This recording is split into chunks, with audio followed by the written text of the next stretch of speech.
Something else that's really cool that you can get when you're looking at the relationship between columns is the correlation.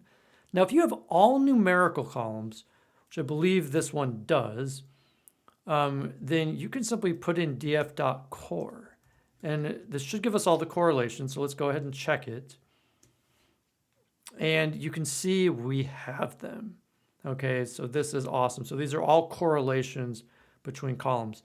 Now, a perfect correlation is 1.0, which means a linear relationship. So that means you can perfectly predict longitude from longitude. What a surprise. And so going down the diagonals, you see 1.0s.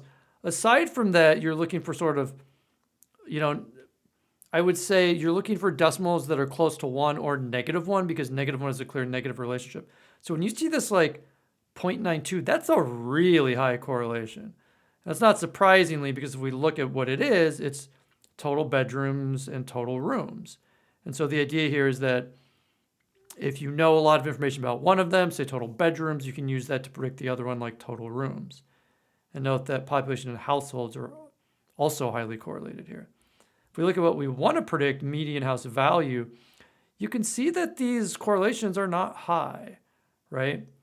And by the way, not high when you're analyzing them. Negative 0.145, if you round, would have a stronger correlation than 0.13, because you just look at the absolute value and 0.14 is higher. And so certainly the strongest here, this is not a surprise, is the median income, right? That's pretty good for correlation.